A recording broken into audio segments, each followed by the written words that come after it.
문학 산책입니다. 저는 권보드레라고 하고요. 한국 현대문학에서 시작해서 이런저런 다양한 주제를 공부해 왔습니다.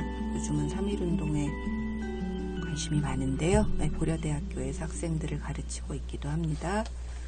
유머, 그리고 유머가 아닌 유머를 넘어선 이런 주제로 세 번째 말씀을 드리고 있습니다. 오늘 주제는 유머라고 하기에는 좀 무거우려나 싶은, 아니면은 잘 안 맞으려나 싶은 그런 것인데요. 크게 보자면은 남장 여인쯤 됩니다. 주제가. 글쎄요, 유머라기엔 좀 이상하죠. 네. 웃음이라는 주제가 사실 가벼운 주제는 아닌 것 같아요. 비극론 이런 책은 많지만 웃음, 희극론 이런 책은 찾아보기가 어렵습니다. 누구나 얼핏 생각하는 책은 베르그송이 쓴 웃음이라는 책인데, 그 책에서 베르그송은 이제 웃음이라는 건 늘 엄격성, 권위를 무너뜨리고 행동을 교정하는 효과가 있다, 그런 얘기를 하죠. 그러고 보면은 우리가 사람은 잘 안 바뀌잖아요. 바뀌는 일이 좀채 없는데, 바뀌는 일이 있다고 하면 그것은 웃음에 의해서일지도 모른다는 그런 생각도 듭니다. 맞습니다. 그래서 예전에 요즘도 많이들 보시나요? 옴베르토 에코가 쓴 최초의 장편소설 장미의 이름이라는 데 보면은 문제가 되는 연쇄살인 사건의 핵심에 아리스토텔레스가 쓴 시학의 제2부 희극론이 있는 걸로 나오죠. 웃음의 문제, 이것은 금기다 라고 생각하는 중세기의 엄격한 수도사와 다른 생각들을 하는 사람들, 이 사이에 흥미진진한 스토리 같은 게 있었는데요. 그러고 보니까 웃음이라는 건 아주 중요한 문제인 것 같기도 합니다. 근데 남장 여인이라는 건 사실 그 자체로 우스운 얘기는 전혀 아니고요. 오히려 심각한 얘기죠.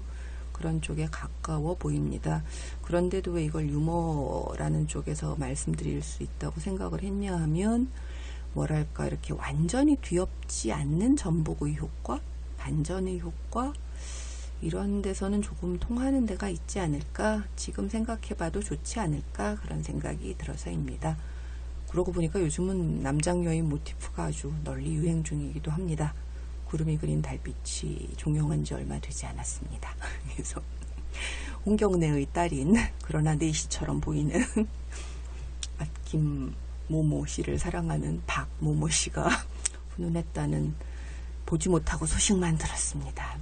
근데 그 전에 드라마에서도 특히 사극 쪽에서는 그런 남장 여인 모티프가 많았잖아요. 바람의 화원, 미실에서도 선덕여왕이 낭도 중에 하나로 남장한 채 들어가는 이런 얘기가 있었죠. 근데 생각을 해보면 이렇게 찾아보지는 않았어요. 근데 그게 도대체 언제적 얘기일까? 왜 언제 여자들이 굳이 남장을 한 채 활동을 하는 걸까? 바람의 화원 같은 거는 신윤복 그림이 정말 독특하다. 신윤복은 혹시 여자가 아니었을까? 그런 가정에서 시작한 소설, 그리고 그걸 극화한 드라마였잖아요. 언제가 그런 상상을 가능하게 하는 그런 대상이 되는 시기일까, 그런 생각도 들더라고요. 궁금해지더라고요. 제 머릿속에서는 남장 여인의 역사가 한 셰익스피어 이상은 안 거슬러 올라가요. 셰익스피어 보면 왜 베니스의 상인에서 포샤 나왔었잖아요. 나중에 판사로 변장해가지고, 잠깐이지만 제대로 나온 건 아니지만요. 그리고 심벌레인이라는 조금 덜 유명한 그 희곡에서도 이모젠, 그러고 보니까 최근에 그 이모젠이라는 이름이 예쁜 이름인데요. 초기에 식자공이 오타해서 그 이름이 된 거고, 원래는 그게 그 이름이 아니라더라, 이런 얘기도 나오던데, 통과. 그러니까 이모젠이라는 이름은 밖에서 발견하면 반가운 이름인데, 거기에 나오는 미덕의 상징인 그 여인이 남편의 의심을 사서, 말하자면 남편의 손에 의해 남편이 보낸 자객에 의해 피살당한 것처럼 가장한 후 남장하고 세계를 다니는, 세계에는 아니고 유럽의 한 구석을 다니는 그런 얘기가 나오기도 합니다. 그리고 나서 그 위로는 그리스 비극이나 하여간 그리스 시대에 남장 여인 모티프가 있나? 잘 모르겠어요. 없는 것 같아요. 아래쪽으로 내려오면 조금 더 많아요. 그러니까 프랑스에서는 장폴 고띠에가 쓴 모팽량이라는 소설, 이게 막상 소설 그 자체보다는 그 앞에 쓴 서문이 더 유명한데요. 이른바 그 예술을 위한 예술, 이런 얘기했던 바로 그 서문입니다. 네, 재밌는데, 거기에도 그 모팽량이라는 그 여자가 남장을 하고 다니는 미모의 아가씨인 걸로 나오거든요. 그러고 최근에 읽은 것 중에서는 인상적이었던 게 이사벨 아옌데 있잖아요. 영혼의 집을 쓴 그 이사벨 아옌데요. 이 사람이 쓴 소설 중에 저는 영혼의 집보다 이게 더 재밌기도 하던데, 운명의 딸이라는 게 있어요. 역시 칠레 쪽에서 이제, 그러나 이 사람은 뮬라토인 거죠. 이주해온 백인과 원주민 사이에서 태어난 어떤 여성이 원래는 연인을 따라서인데 여튼 아메리카로 와서 지금 한창 금광열 와중에 있었던 그 아메리카를 남장한 채 돌아다니는 그런 얘기예요. 그러다가 역시 뭐 좀 독특한 사연에 의해서 세계를 편력 중인 중국인과 만나서 사랑에 빠져요. 원래 뭐 그렇습니다. 전 굉장히 재밌게 읽었는데요. 거기에서도 남장한 채 다니는 모티프 같은 게 나오더라고요. 그런가 하면 빠뜨릴 수 없는, 제가 학생들한테 물어봤더니 요즘 학생들은 모르는 사람들도 있던데, 베르사유의 장미와 오레스의 창 따위가 있습니다. 이걸 듣고서 고개를 끄덕이신다면 당신은 이미 20대가 아닐 가능성이 높습니다. 농담이고요. 아니 20대 학생들도 압니다. 어렸을 때 만화 영화로 했다고 하더라고요. 근데 베르사유의 장미에 나오는 그 오스칼, 그 뒤에 이름도 기억날 것 같은데, 드 자르제 준장 오스칼 드 자르제와 그 오레스의 창에 나오는 유리우스, 비스마르크의 측근인 척 하면서 비스마르크의 비자금을 빼돌렸던 그 스파이였던, 네, 그 집안의 아들인 척 하고 있는 딸, 뭐 그런 사람들을 기억을 하실 거예요. 그러고 보면 한국에서는 어떤 일이, 그러니까 이게 이런 얘기를 쭉 생각을 하다 보면은 그 드랙이라고 하는, 드랙이라고 하는데, 이게 남자가 여자 옷 입고 여자가 남자 옷 입고, 그러니까 성전환 같은 거하고는 좀 다른 그런 게 생각나기도 합니다. 그러니까 좀 엇갈리는 거죠. 근데 여자 옷을 입은 남자는 그로테스크하거나, 막상 이 사람들이 정말 진지하게 현실 속에서 그러고 다닌다면 불쾌해 보일 공산이 큰 반면에 아마 많은 사람들이 공격을 하거나 불쾌하다고 생각을 할 것 같아요. 제 생각에. 여장 남자는 상대적으로 별로 그렇지를 않습니다. 그냥 좀 순순히 받아들이죠. 예전에 왜 김옥선 씨라고, 역시 김옥선 씨를 아신다면 당신은 그런데 약간 저 남장하고 3번인가 국회의원 하신 분도 있었어요. 그분은 정말 남자처럼 머리 짧게 깎고 뭐 늘 정장에 넥타이 매고 이러고 다니셨는데, 동네마다 그런 통 큰 아주머니들, 꼭 남자처럼 보이는 그런 분들 꼭 있었고요. 그러니까 어떻게 보자면은 남장 여인은 그러니까 그 전복까지 가지 않는 상태에서, 그러니까 뭔가 질서를 살짝 흐리는 것 같기도 한데, 그러나 겉봐 역시 남자가 더 폼나지, 그렇지 너희도 나이 처지가 부러운 거지, 이제 이런 식으로 작동하는 측면도 있나, 그래서 그렇게 불쾌하게 보이지는 않나 싶기도 합니다. 아주 오래전에는 그런 게 불가능했던 걸로 봐서, 이 동아시아 쪽에서 유명한 사례는 몽란, 뮬란인데요. 그 디즈니에서도 만화 영화로 만들었었던 그 뮬란이요. 아버지를 대신해서 변방에, 군역에 자기가 자원해서 나갔다는, 이제 그 얘기도 그렇게 오래전은 아니니까요. 그렇게 생각을 해보면은, 그러나 그게 아무리 그렇게 전복적이지 않은 것 같아도 남장 여인이라는 것 자체, 그러니까 남자인 척해서 현실 속에서 자기 자신으로 살아가고자 하는 이런 것 자체가 불가능했던 시절도 분명히 있었던 것 같아요. 그리고 그 중간에 어떤 지점에서 그런 식의 남장 여인일 법한 그런 삶의 공간이 있었던 때가 있고, 지금 우리가 매일매일 목격하고 있는 건 전혀 다른 세상이죠. 남자와 여자 사이라는 그런 타고난 성차의 문제가 전혀 다른 식으로 구현되고 있는 건 앞으로 우리가 어떻게 살아나가느냐에 많이 달려있을 텐데요. 안녕하세요. 오창익입니다. 인권연대는 정부나 기업의 지원을 사양하고 오로지 시민의 참여로만 운영하는 100% 순도의 민간 인권단체입니다. 1999년 창립 이래 한눈 팔지 않고 오로지 인권운동에만 매진해 왔습니다. 인권연대 회원으로 참여해주세요.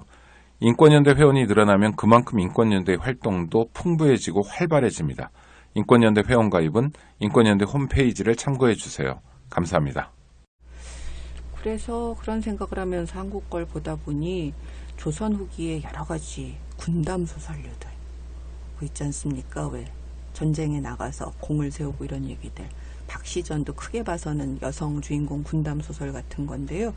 거기 나오는 아마 조금 마이너한 소설들이라 한국문학 전공이 아닌 분들은 못 들어보셨기가 쉽지만 그런 것들이 생각이 나더라고요. 홍계월전, 정수정전 이런 게 다 여자가 남장한 채 공을 세우고 그 다음에 정체를 드러내고 이런 얘기예요. 그 중에서는 방한림전이라는 게 아무래도 제일 인상적인데요. 이 소설은 언제 쓰여졌는지는 분명하지 않습니다. 옛날 소설들이 흔히 그렇듯이요. 작가도 분명하지 않고요. 1900년에 필사한 게 전해지는데 여기 등장하는 방관주라는 주인공은 어려서 부모를 잃은 사람이에요. 8살 때 아버지 어머니가 다 돌아가세요.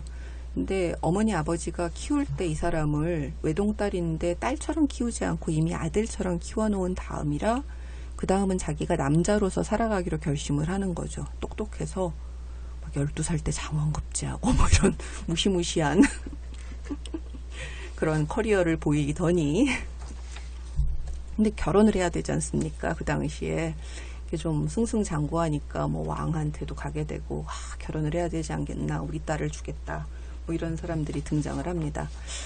어떻게 할 것인가. 근데 마침 이때 인연이 닿은 영씨 집안의 아가씨가 이름은 해빙이라고 알려져 있는데 이 사람이 예전에는 소개받는 일도 결혼 전에 거의 없었는데요. 정말 한 번도 못 보고 초래청에서 만나고 이러는 게 십상이었다고 알고 있는데 어떻게 본 거예요.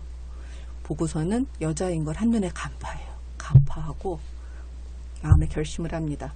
이런 영웅 같은 여자를 만나서 일생지기가 되어 부부의 의리인 동시에 형제의 정을 맺어서 한평생을 마치는 것이 나의 소원이다. 내가 원래 남자의 사랑하는 아내가 되어 그 절제를 받으며 눈썹을 그리고 아첨하는 것을 괴롭게 여기고 있었다. 이것은 우연이 아니다. 하늘이 주신 것이다.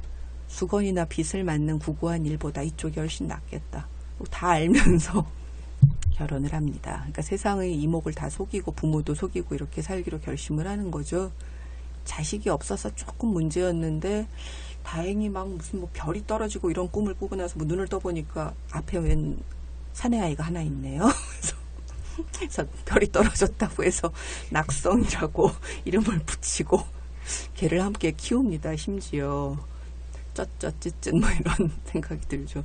근데 중간에 물론 방아님은 이제 그런 식으로 이렇게 질서를 좀 교란시키고 위배하면서 사는데 한편으로는 나는 왜 남자로 태어나지 못했을까 계속 이 얘기를 해요. 그리고 제일 결정적으로 30대에 죽는데 37살인가에 죽는 걸로 나오는데 말하자면 하늘이 준 이치대로 자연의 이치대로 살지 않은 죄값을 치른다라는 식으로 나옵니다. 그리고 이 방관주라는 주인공이 죽을 때 그 평생을 같이 산 평생 한 20년쯤 됐겠네요. 이 영혜빙이라는 그 부인 노릇을 해왔던 사람도 애통해하다 같이 죽어요. 그런 식의 얘기예요. 그렇죠. 근데 이것만 있는 게 아니라 그 시기에는 실제로도 저는 이건 원문은 보지 못했고요. 저 최미경 선생님이시죠? 께서 쓰신 책만 봤는데 그러니까 비슷한 식으로 세계를 편력하고 이러는 사람들이 있었대요. 호동설악기라는 책인데 호수가 있는 쪽이 강원도 호수 있는 쪽에서 시작해서 동쪽으로 갔다가 서울 거쳐서 서쪽을 갔다가 또 서울 거쳐서 이런 식의 의미를 담은 이름 제목이라고 합니다. 이걸 쓴 금원이라는 이름으로 알려져 있는 여성이 있습니다. 비당 금자에 그 정원할 때 쓰는 그 원자 쓰는 사람인데요. 아마 한 1800년이면 정조 죽었을 딱 그때네요. 그때쯤 사람이라고 해요. 나중에 선녀인가 뭐 그렇게 추측을 많이 하는 게, 이 사람이 그 실제로 남장을 하고 요 여행을 한 다음에 그걸 남긴 건데요. 남장을 하고 여행한 건 10대 중반대 일이었고, 대단하죠. 조선시대 여자가, 그러니까 함경도 같은 데서는 좀 예외적으로 여자가 장터 출입은 했다는데, 여자가 정말 장애도 못 나가는 그런 세상이었는데, 게다가 뭐 양반과 부녀라면은 그 안쪽에서 중문 너머를 못 나오는 거죠. 기본적으로 안채에서 사는 거죠. 사랑채도 못 나오고, 안채에서 남편이 아니라 시어머니랑 같이 흑흑 그래서 이렇게 사는 건데요. 뭐 남편하고 살아도 별 차이는 없는 것 같기도, 네, 동거하겠습니다. 다만 습니다. 근데 이 사람이 그때 쓴 건 아니고 한 20년쯤 세월이 지나서 회고록처럼 쓴 거예요. 내가 젊을 때 남장하고 세상을 떠돌았노라, 뭐 이런 식으로 본 경물과 이런 걸 쓴 건데, 그 중간에는 원주에서 기생을 했더라고요. 뭐 조금 남다른 생애, 그러니까 그건 숨기고 싶었을지 모르겠어요. 근데 이것을 쓸 무렵에는 그 명문가의, 그러니까 부실, 첩 노릇을 하고 있었지만 정실처럼 자리 잡은 부실이었대요. 그렇게들 공부하신 분들이 말씀을 하시네요. 근데 그 사이의 역사는 지우고 싶었는지도 모르겠어요. 이제 그러고 보니까 그런 거죠. 그 전에 기생이라는 존재가 좀 예외적으로 자유로웠으나 그 자유는 뭔가 이제 대가로 지불하는 거죠. 매매춘이라는 걸 어쨌든 한편으로는 가지고 있는, 성매매라는 걸. 근데 한편으로는 이제 그런 식의 덫에 안 걸리면서 세상을 사는 방법 같은 게 문제가 된 것일 텐데, 이거는 뭐 안 좋아하는 분들도 있겠습니다만은, 실제로 따져보자면은 한 20세기 초 정도까지 실존 인물을 통해서나 소설 속 세계에서나 계속 등장하는 것처럼 보입니다. 안 좋아하는 분도 있겠습니다만이라고 말씀을 드린 거는, 그 실존 인물로 제가 예로 들 수 있는 사람이 박인덕이라는 그 분이라 그래요. 박인덕은 아시는 분도 있을 거고, 유관순의 스승이었고요. 이화여전 교사였던. 그 식민지 시기 잡지 보다 보면은 한 20년대에 박인덕 이름이 정말 많이 나옵니다. 잘생기고 글 잘하고 노래 잘하고 정말 재주가 많은 박인덕. 그러니까 이 사람은 어떻게 될까? 정치의식마저 있고 이런 박인덕. 이런 사람인데, 뭐 실제로는 3.1운동 지나고 나서 금방 결혼하고요. 근데 잘못된 결혼이었다고 본인이 그래요. 이제 뭐 부유한 집 자제랑 결혼을 했는데, 그래서 주변에서는 뭐 돈에 팔려간다 이런 얘기가 많았는데요. 그랬을지도 모르죠. 굉장히 가난한 집 출신이거든요. 어머니랑 딱 둘이서 힘들게 살았고. 근데 그러고 결혼 생활을 몇 년 하다가 용감하기도 아이를 둘 낳은 상태에서 애들을 두고 미국 유학을 가요. 뭐 절차가 복잡했는데 미국 유학을 가고 몇 년 후에 돌아와선 남편하고 이혼하고, 그 사이에 생활비랑 이런 것도 내가 다 대주었다 라고 얘기를 하는데, 지금은 그 자취로 남아있는 게 그 인덕 공과대학 뭐 그런 것입니다. 인덕학원이 이분이 설립한 겁니다.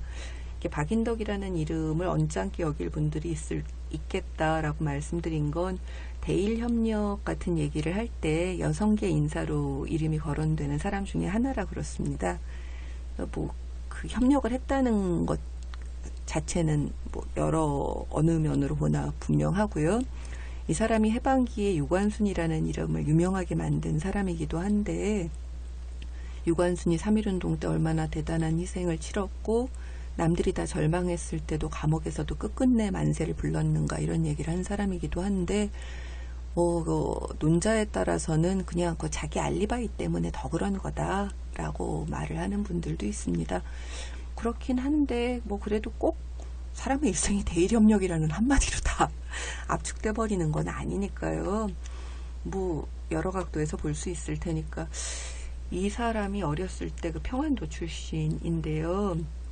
아버지가 그때 왜 콜레라가 대유행을 한 해가 있었어요. 근데 그때 아버지와 남동생이 세상을 떠나요. 근데 이 아버지가 이 오녀 일남 중에 외동아들이었어요. 그 옛날로 치면 큰일이 난 거죠. 그래서 친척들이 와가지고 압박을 하는 거죠. 얼마나 친척들이 많았겠어요. 와가지고 양자를 맞아라. 그렇지 않으면 뭐 일체의 재산권 어떤 권리도 보장할 수 없다.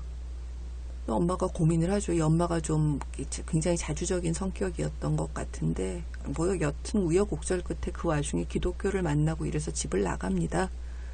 그냥 모든 재산이나 권리를 포기하고 그래서 나가서 이 딸을 교육시켜야겠다 이렇게 생각을 하는데 딸을 교육을 어디서 시켜요? 서당 다 남자들 가는 데인데 그래서 애를 남자 옷을 입혀서 서당을 보낸 거죠.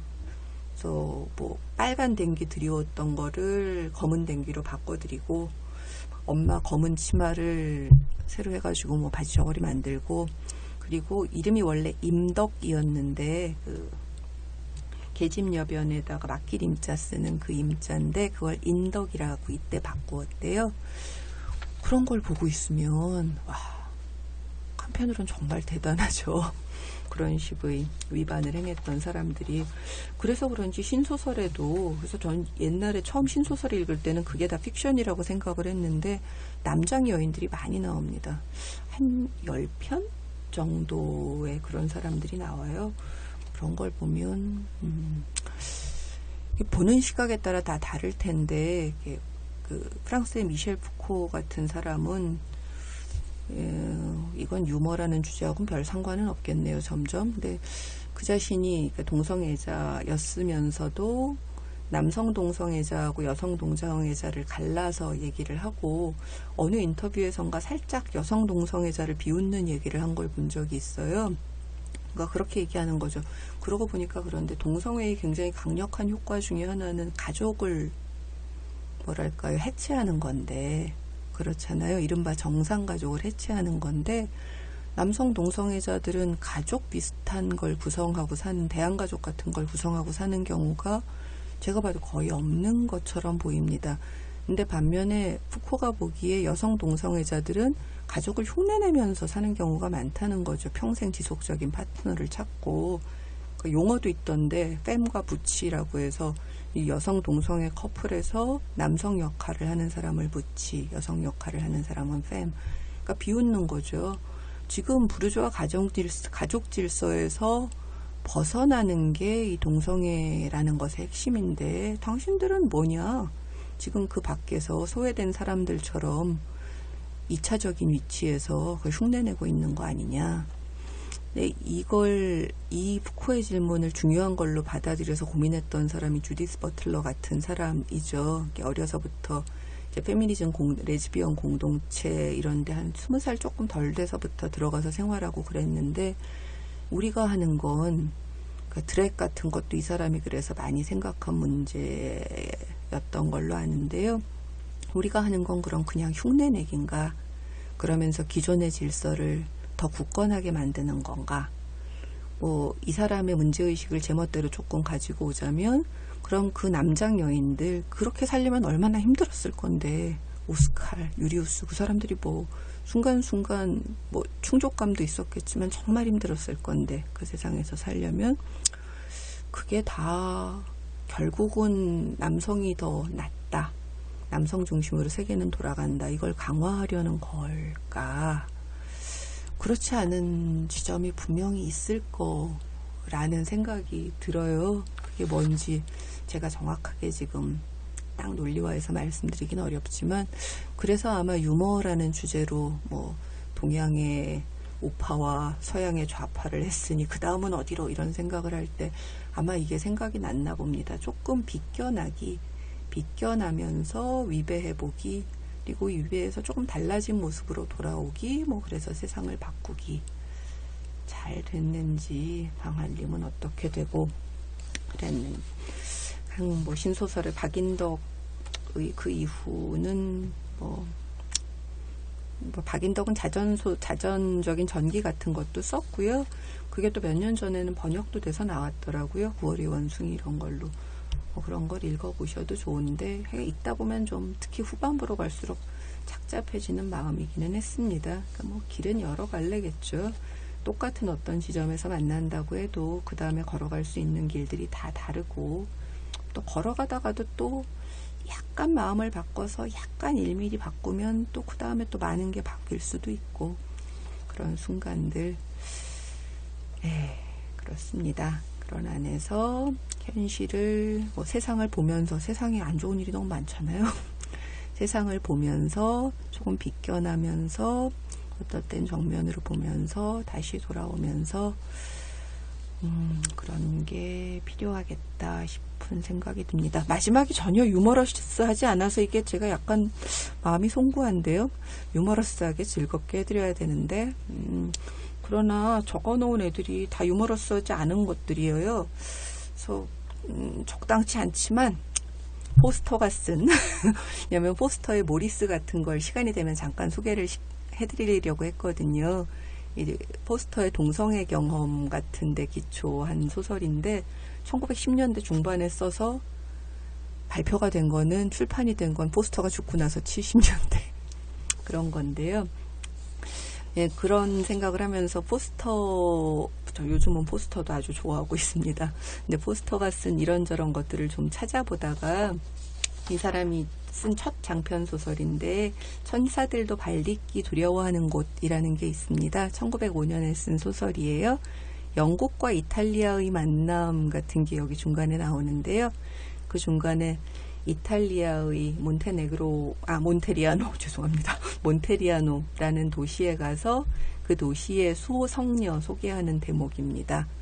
게으름 이런 것, 세상의 시민적 가치에 대한 반대, 이런 걸 볼 수 있는 건데 그냥 한번 이걸 읽어드리는 것으로 끝낼까 합니다. 성 데오다타라는 사람이 그 도시의 수호 성인이래요. 네, 그녀의 이야기에는 달콤함과 야만성이 기이하게 뒤섞여 있었다. 그녀는 너무나 거룩한 나머지 평생토록 자기 어머니의 집에 누워 지내면서 먹지도 않고 놀지도 않고 일하지도 않았다. 그 신성한 행위를 시샘한 악마가 여러 가지 방법으로 그녀를 유혹했다. 눈앞에 포도를 흔들기도 하고 눈을 홀리는 장난감들을 보여주기도 하고 통증에 시달리는 머리 아래로 부드러운 베개를 밀어넣기도 했다.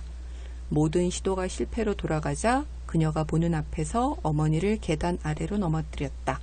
하지만 이 성녀 데오다타는 너무도 거룩한 나머지 어머니를 일으켜 세우지 않고 저런 그 자리에 계속 누워 있음으로써 천국의 빛나는 자리를 만들어 놓았다. 그녀는 겨우 15의 나이에 죽었는데 그를 통해서 우리는 어린 여학생들의 마음속에도 얼마나 거대한 것이 담길 수 있는지를 알 수 있다. 유머라고 할 수 있을지는 모르겠고요. 영국과 이탈리아에 대한 편견도 잔뜩 작동하고 있는 것일지도 모르겠습니다만, 그렇죠. 가끔은 어마어마한 게으름 같은 걸 상상해 보는 것도 도움이 됩니다. 감사합니다. 안녕하세요. 장발장은행의 대표를 맡고 있는 홍세화입니다. 200만원, 300만원 벌금을 내지 못해 감옥에 갇히는 분이 매년 4만 명이 넘습니다. 장발장은행은 이분들에게 무이자 무담보로 대출을 해주고 있습니다. 장발장은행을 후원해 주시기 바랍니다. 실로 모든 게 엉망으로 치닫는 듯한 세상입니다마는 스스로 아름다워지는 데에 경연쩍어 하지 않기를 바랍니다. 고맙습니다.